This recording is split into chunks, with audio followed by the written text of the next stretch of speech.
Why is it that you could have two trailers that are seemingly the exact same size yet at vastly different price points? By the end of this video, you will understand why that is the case. And I'll say for me, before I knew this trailer world like I do now, I was very confused at that exact same question. But really what I'm going to do is I'm going to use two different brands that we sell. Now, whether you're looking at the two brands that we're talking about in this video or not doesn't really matter, because every enclosed trailer brand uses the same basic principle that I'm going to explain to you. And like I said, by the end of this video, I think it's going to be very clear which trailer you are going to lean towards in your search. Now, here's what you need to know. Virtually every single different trailer brand, there are two different types of trailers that you can get. Now, let me talk about this brand Darkhorse to help break that down. Again, whether you're buying a Darkhorse or some other brand really doesn't matter. If we take Darkhorse, for example, they have a 1500 series package and a 2500 series package. What is that? That's an economic trailer versus their deluxe package. And let's drive that point home just a little bit further. I've got the brand RC over here, a completely different brand, but again, there's an economy model and there's more of this deluxe model. So RC calls their economy model an RWT. They call this their DLX model. Again, economy and deluxe. So whether you're buying one of these brands or another, this is what you're going to see in a lot of cases. What is that baseline difference? Because typically, and this is for us and where we're selling trailers, you might see a $500, $1,000, $1,500 difference between these things. What are the differences in those features? So let's use the brand RC to kind of break this down. And before I go to every single thing, let's think about what makes up an enclosed trailer, right? What makes up these two trailers? First, it's the skin of the trailer. You'll notice on one side, one has screws, one does not. And I'm going to go through each of those things, but there's a lot of different things. There's frame structure of a trailer, how far the framing is apart. There is, of course, wood on the inside of these trailers. How thick is that wood? Do you have D-rings in your trailer? What are the axles on your trailer? What type of frame coating is there? So there's a lot of different things. Now, when we go from an economy trailer to a deluxe trailer, you're not going to just change one thing. I will have some people that will order an economy trailer and they'll pick one of the features to improve. But usually it's all of the features just got better from one to the other. So what's that main difference that I typically tell people when I'm going from one to the other? It's the frame spacing first. So on a more economic trailer, it's much more standard to have frame spacing that is 24 inches apart. So in this trailer, there are metal studs that are all throughout here. So that frame spacing on a more economic trailer is going to be 24 inches apart. It's called 24 inches on center. Now, if I look over to this trailer, it's a screwless exterior. So not only did we get better frame spacing, this one went from 24 inches apart to 16 inches apart, but also they used a glue that actually holds these different pieces together, which is actually more expensive to do on the front end instead of the screws. But let's move over to this Darkhorse to see this frame spacing a little bit better.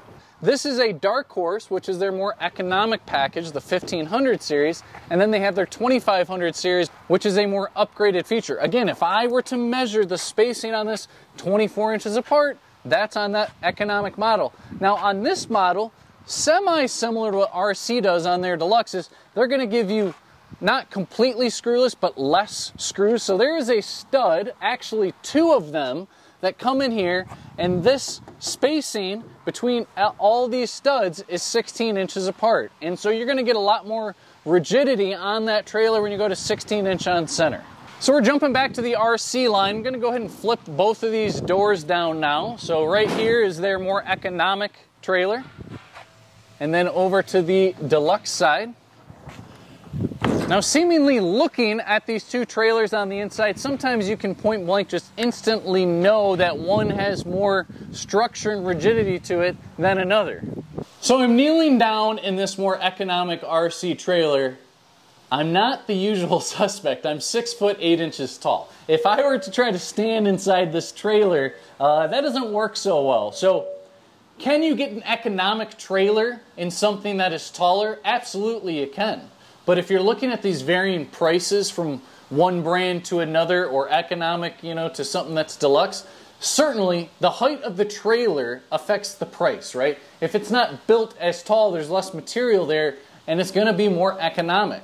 Now in the brands that we sell, this sort of OSB marine grade type of coat flooring, that's pretty standard. This is a 3/4 inch floor. When they construct these floors, they are made to withstand the weather, so you're not going to see an undercoating on this, but this has been coated from the factory before it's been put on here, and this can absolutely stand up to all kinds of weather elements. This is fairly standard in an enclosed trailer. Then when you move to the wall, it's hard to see how thick that these walls are, but on something that's a more economic trailer, this has about 1/4 inch thickness to it. So this is a very thin plywood piece of wall. You can't tell that by looking at it. Maybe you can with the sheen and what's on here, but if I were to actually reach up around this lip, I could feel the thickness with my finger to feel how thick that this board is. Let's move over to that one that's built a little bit heavier duty, that deluxe model.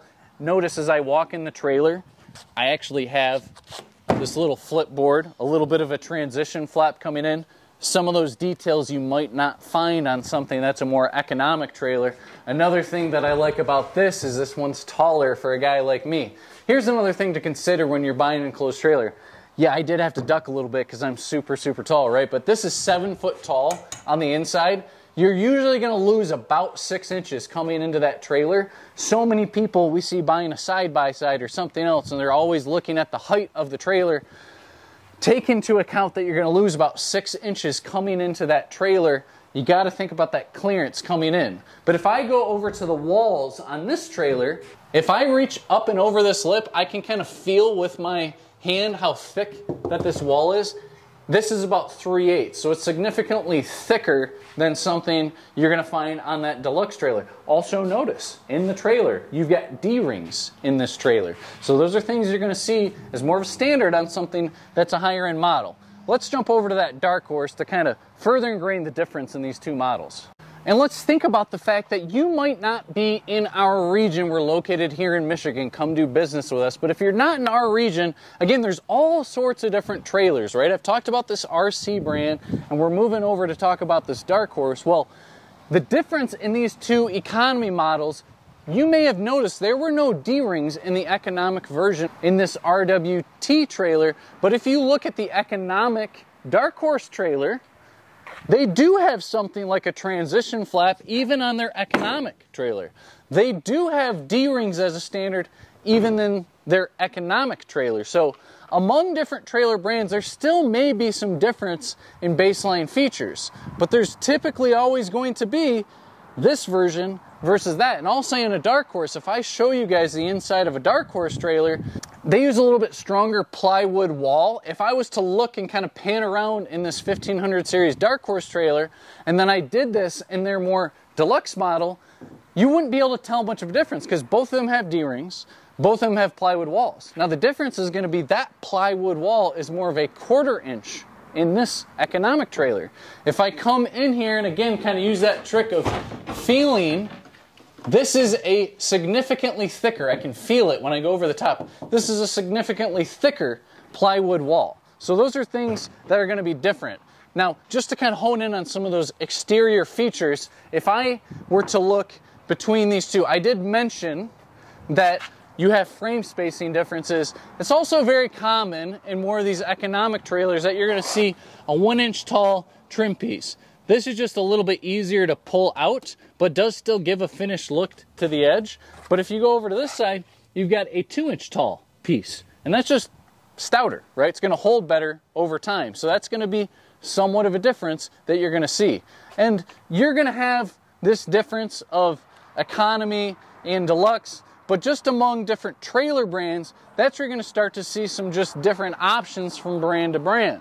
So to discuss this brand Darkhorse and this brand RC a little bit more to help you understand this context, if you go to a brand like Darkhorse, they actually use something like a rubber-coated lining, which is a little bit heavier duty, something like a truck bed liner that you would see, versus RC has this Z-Tech undercoating. Now, there is a rust preventative element to this Z-Tech undercoating. Actually, underneath the Darkhorse, they use this Z-Tech undercoating as well, but on the front tongue and the rear bumper, there is more of a rust preventative element. So that's sort of an advantage, right? But if I were to compare this economy RC to this economy Darkhorse, which one would I probably rather have? I would probably lean a little bit more towards that Darkhorse trailer. But I did tell you, it's got some better standard features. It has a better plywood wall, I would say. It has D-rings as a standard. It has that flap.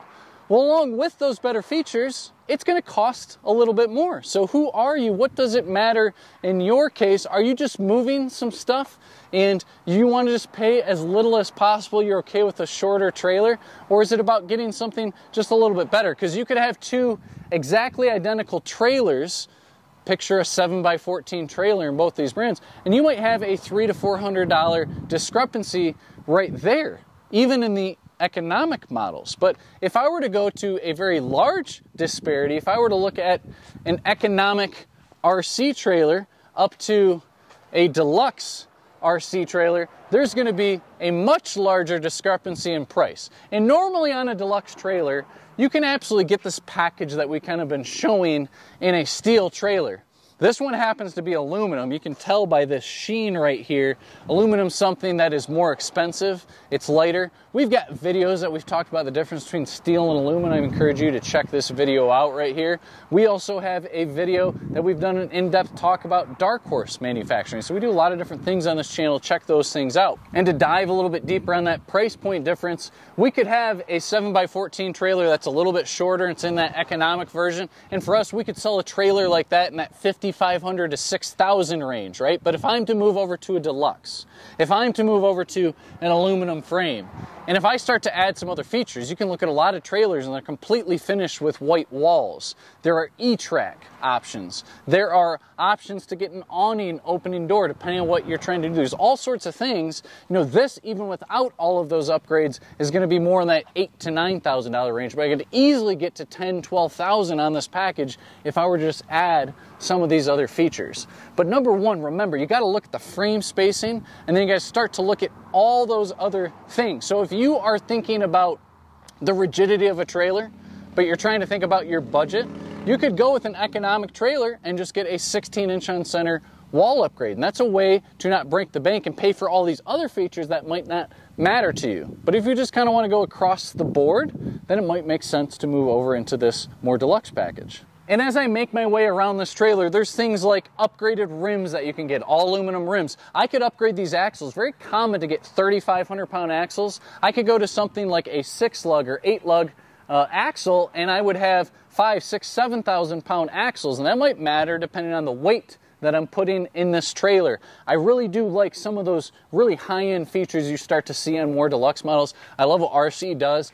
They have this rear loading light that you can actually turn those lights on and off and just kind of shield some of that weather coming in and out. So there's a lot of nice features, all sorts of different options you can get within these trailers. So ultimately depends on what you want to do, right? Maybe you want this screwless exterior because you have a business and there's that lettering going on the side. You could still do that with something that has screws in it, but I think it probably looks a little bit better.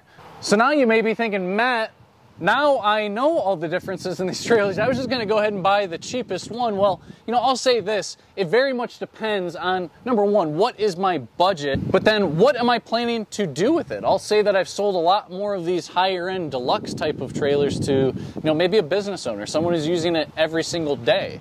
Maybe the image of you transporting your stuff is very important to you and you want something that simply presents well. And so definitely there's a lot of different factors that go into that decision. Among all the different things that we sell here, from mowers to tractors to side-by-sides to trailers, I always tell people it's not always just about the brand that you're getting. Of course, there are different brands, there are different qualities to those brands, but every brand typically has a good, better, and a best. And I would say look at the quality of the build, maybe even over the brand, because you can get something that's a very high quality build and a brand that you maybe haven't even heard of versus a namestay brand that is more of an economic package. So take all that into consideration, and if you are anywhere near Jackson, Michigan, come and see us. We'd be happy to put you guys into an enclosed trailer.